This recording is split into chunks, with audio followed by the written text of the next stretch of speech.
사연 읽는 남자 인혁입니다. 사연 읽기 때문에 볼륨을 적당히 조절해 주시면 감사하겠습니다. 자, 이번 사연, 동서에게 제 딸을 뺏길 것 같습니다. 자, 사연 읽기 전에 구독 그리고 좋아요 많이 눌러주시면 감사하겠습니다. 저는 46세, 결혼 20년차 두 아이, 대학교 1학년 아들, 고등학교 2학년 딸을 두고 있는 전업주부입니다. 남편은 49세 공무원입니다. 좀 쪼들리기는 하지만 그럭저럭 잘 살고 있는 지극한 평범한 가정이에요. 시부모님은 저희와 차로 20분 거리에 두 분이서 따로 살고 계십니다. 저희 친정에는 딸만 셋인데 제가 맞이입니다. 어렸을 적에 저는 얼굴도 못생기고 공부도 잘 못했지만 단 한 번도 말썽을 피워본 적이 없는 그냥 착하고 조용한 아이였습니다.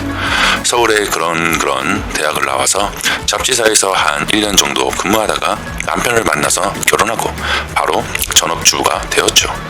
저희 결혼 생활도 마찬가지였어요. 시부모님이나 남편 또 집안 어른들의 말을 거역한 적도 없고 그냥 시키면 시키는 대로 따르는 우직한 며느리, 아내, 아이들 엄마였습니다. 그래서인지 지난 결혼 생활 동안 시부모님이나 남편과의 마찰은 거의 없이 잘 지내왔어요. 저희 시집에는 남편보다 3살 아래인 시동생이 한 명 있습니다. 그냥 평범한 제 남편과는 달리 시동생은 어렸을 때부터 아주 영특하고 공부도 잘 했었다고 해요. 그래서 시부모님이나 집안 어린들의 기대를 한 몸에 받았습니다. 역시나 시동생은 그런 기대에 어긋나지 않게 명문대를 졸업하고 전문직이 되었어요. 제가 결혼하고 3년쯤 지난 즈음에 시동생이 결혼할 사람이라고 하면서 한 여자를 집안 식구들에게 소개하는 자리가 있었습니다. 바로 지금의 동서입니다. 저는 동서를 처음 보았을 때의 느낌이 지금도 생생하게 기억이 납니다. 강남 부잣집의 맏딸이라고 했는데 나이는 시동생과 동갑, 그러니까 저하고도 동갑입니다. 외모도 엄청 예쁘고 화려하고 세련된 차림새, 그리고 명문대 출신답게 말도 잘하고 아주 똑똑하고 야무지다는 느낌을 받았어요. 그야말로 미련 곰탱이 펑퍼짐한 아줌마인 저하고는 도저히 비교가 안 되는 어느 별나라에서 온 공주님 같다는 느낌일까요? 저는 대번에 주눅이 들었습니다. 그러면서 과연 이런 여자하고 잘 지낼 수 있을까 하는 걱정도 앞섰고요. 시동생과 동서는 그해 가을에 결혼을 했습니다. 동서가 우리 집에 들어온 이후로 집안 분위기는 확 달라졌습니다. 매사에 소극적이고 시부모님이 시키는 대로만 군소리 없이 잘 따르는 저와는 달리 동서는 매사에 아주 활달하고 적극적이었어요. 시부모님 챙기거나 집안 행사, 시이모님들 회갑, 칠순이나 사촌들 결혼식 등에 알아서 빠짐없이 참석하곤 했어요. 말 그대로 집안의 분위기 메이커였습니다. 무슨 일이 있어서 시부모님을 모시고 가야 할 때에는 저는 버스나 지하철이 고작이었어요. 저는 아직 운전을 못합니다. 하지만 동서는 달랐습니다. 승용차를 운전해 와서는 깍듯이 모시고 식사 또는 쇼핑까지 같이 하곤 했었어요. 집안에 무슨 일이 있어서 의논을 할 때에도 저는 거의 제 의견을 내지 않고 묵묵히 듣기만 했었지만 동서는 시부모님 말이라도 자기하고 생각이 다르면 거침없이 반대하곤 했었습니다. 그야말로 돌직구 며느리였습니다. 시아버님은 저하고 동서 두 사람을 앞에 두고 늘 말씀하셨어요. 너희 둘이 반반씩 섞어 놓았다면 더없이 좋겠다고요. 처음에는 저는 그런 동서를 보면서 반신반의했었습니다. 항상 경계하고 조심스러웠어요. 처음이니까 잘 보이려고 그러는 거겠지. 언젠가는 본색을 드러낼 거야. 하지만 동서는 그러질 않았어요. 결혼하고 수년이 지나도 한결 같았습니다. 동갑내기인 저한테도 형님으로 깍듯이 대하면서 어떻게 해서든지 잘 지내보려고 하는 그런 생각이 깊은 여자였습니다. 동서에 얽힌 이야기를 하자면 한도 끝도 없습니다. 몇 가지만 적겠습니다. 아주 오래전 일입니다. 저는 그때까지 명품백이란 걸 가져보지 못했어요. 저도 여자인데 왜 명품백을 가지고 싶지 않겠느냐마는 빠듯한 살림살이에 언간 생심, 꿈도 못 꿀 일이었죠. 어느 날 동서가 명품백을 가지고 와서는 저한테 내밀었어요. 제가 쓰던 건데 실증이 나서 버리려고 했는데 그러기는 아깝고 형님 생각이 나서 가져왔어요. 형님이 마음에 들면 가지시고요. 마음에 안 들면 버리세요. 그러면서 동서는 아무렇지도 않은 듯 딴청만 부렸습니다. 그때의 제 심정 말로 다 할 수가 없었을까요? 송두리째 무너진 자존심, 비참한 제 자신을 느끼고 아무 말도 못하고 부들부들 떨기만 했죠. 동서가 돌아가고 난 후 저는 이게 아니다라는 것을 금방 알아차렸습니다. 그 명품백은 한 번도 쓰지 않은 신품이었습니다. 아마도 백화점에서 비싼 돈 주고 산 것이 틀림없었어요. 그때의 황당함이란. 이후도 비슷한 일이 몇 차례 있었습니다. 동서는 아주 비싸 보이는 옷가지들을 가져와서 저한테 건네곤 했었어요. 제가 있던 건데 몸이 안 맞아서 형님 드리려고 가져왔어요.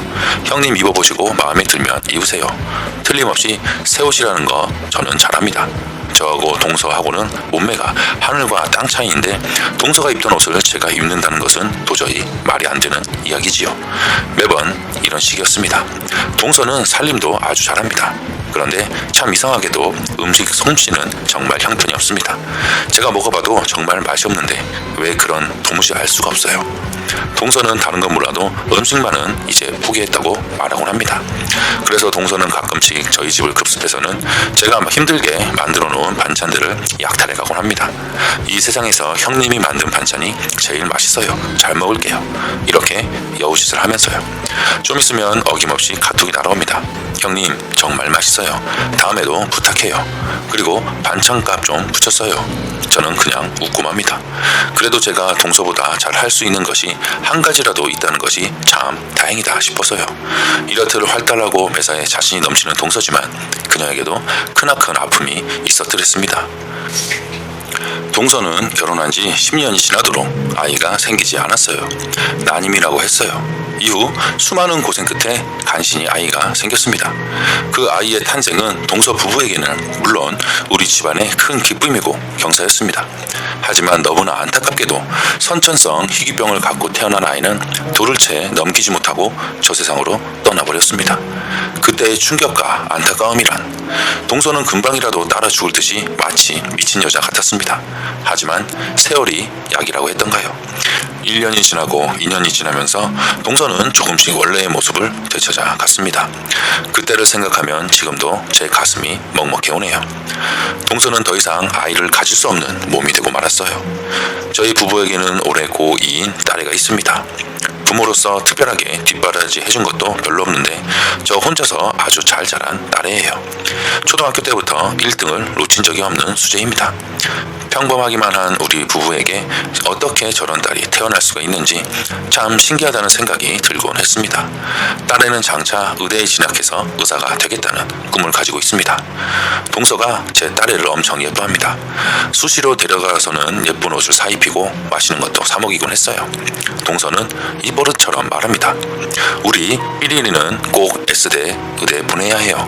제가 알아서 잘할 테니까 형님은 그냥 지켜만 보세요. 딸애도 그러는 작은 엄마가 싫지는 않은가 봅니다. 요즘은 무슨 일이 생기면 동서하고 먼저 상의를 하려고 해요. 저는 처음에는 그런 동서가 무척 고맙고 든든했습니다. 하지만 시간이 지나면서 조금씩 부담스러움을 느끼기 시작했어요. 딸애를 빼앗기는 느낌. 아무리 똑똑하지 못하고 능력이 없어도 그래도 엄마는 엄마인데 하는 자격지심도 들었고요. 동서는 가끔씩 농담처럼 말을 던집니다. 형님, 삐리리를 아예 저희들한테 주세요. 제가 잘 키우고 뒷바라지 잘해서 아주 훌륭하게 만들어 볼게요. 그러면서 동서는 깔깔거리고 웃습니다. 물론 농담인 줄은 알지만 저는 그런 말을 들을 때마다 가슴이 썰어내지는 것을 느낍니다. 농담 속에 뼈가 있다고 정말 동서의 진심인지도 모르겠어요. 자식을 잃는다는 것, 아무리 그래도 엄마에게는 상상만 해도 끔찍한 일 아니겠어요. 주절주절 쓰다 보니까 많이 길어졌네요. 제가 지금 어떻게 해야 할까요? 지금이라도 동서하고 확실하게 선을 긋는 것이 옳겠죠. 하지만 여리디 여린 제가 어떻게 이야기를 꺼내야 할지 걱정이 태산입니다. 동서가 아기를 못 낳게 됐고 형님의 자식에게 사랑을 주고 있는 상황. 순수하게 잘 되라고 하는 것일 수도 있지만 어머니 입장에서는 뺏길 것 같다는 생각하는 게 당연합니다. 딸이 이모에게 모든 것을 말하고 뭔가 엄마와 딸 상황이 돼버리는 거죠. 지금처럼 동서에게 확실히 선을 그으면 아이도 동서를 잘 따르기에 갑자기 그러면 뭔가 아이의 신경 변화와 스트레스가 클 것 같습니다. 동서에게 진지하게 말을 하고 서서히 조금씩 선을 차츰차츰 긋는 게 좋아 보이네요. 동서한테는 지그시 얘기하십시오. 딸애가 너무 너한테만 의지를 한다. 엄마는 나인데 뭔가 이런 식으로 뭔가 조금씩 줄여줬으면 좋겠다, 이렇게 얘기해보면 될 것 같습니다. 자, 시청자 여러분, 동서에게 저의 딸을 뺏길 것 같다는 사연입니다. 만약 여러분이시라면 이 상황을 어떻게 풀어나가겠습니까? 여러분의 현명한 조언 부탁드립니다. 인형계 사이남, 이번 사연은